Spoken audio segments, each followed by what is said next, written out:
had searched the newspapers to find out what was going on in Kenya. During the years he'd been away, Adam's letters were full of stories of floods and bridges collapsing, infestations and diseases with exotic names. His letters had made her heart pound with excitement. She'd read them to her mother and sister, then was shocked by the horror on their faces. "But doesn't it sound wonderful?" Vera would ask. Nella said a flat no, and Kelly would say, "If you like that sort of thing." Then she'd pick up a few of her animals and feed them or groom them or whatever she did with them. Vera had seen Adam after the service, but she'd not spoken to him. He was surrounded by people offering condolences. His father, Burke Hatton, had been a big shot in the county. "Ask Burke" was a common catchphrase. In Vera's opinion, the man thought he knew much more than he did, which is why he and his eldest son had always butted heads. Burke's temper, and his son's matching one, was why Adam had run off to join the Peace Corps. Well, that, and Vera's endless talk of how she was joining the second she finished college. She'd begged Adam to go with her, but he'd always said no. He said he'd be waiting for her in Kansas when she grew tired of moving about the world and came home. Funny how things work out, she thought, as she stacked the papers. Adam had the big fight with his dad and had run off to the Peace Corps. Vera had planned to join him, but her father had died suddenly, leaving no one to care for the farm. To Vera, the solution was to sell the farm, but Nella had refused to leave the place. In just a few weeks, everything changed. Vera had agreed to stay behind until Kelly finished veterinary school. The new plan was that as soon as Kelly graduated, Vera would join Adam wherever the Peace Corps had sent him. Now everything was going to change again.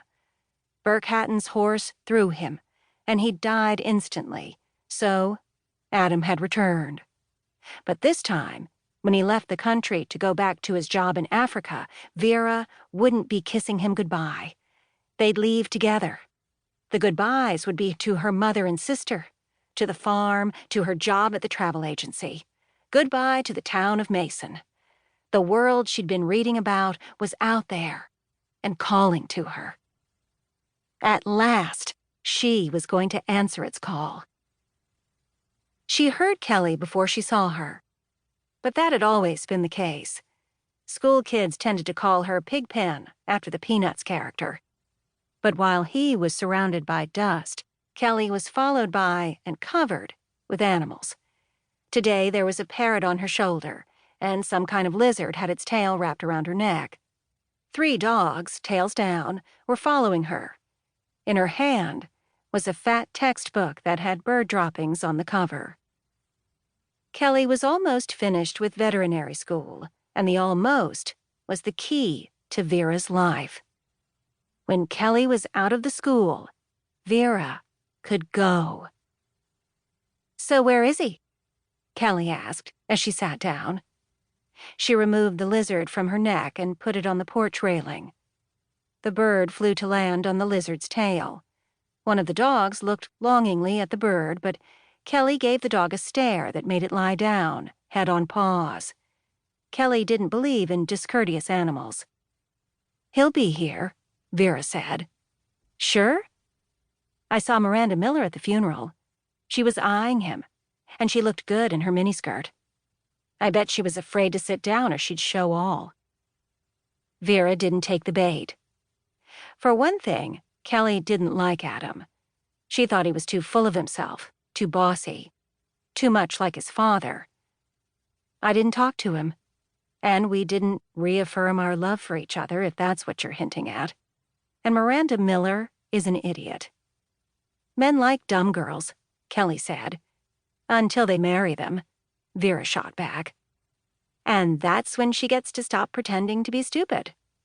Vera laughed. The bird had flown back to Kelly, and she was feeding it something she took from her shirt pocket.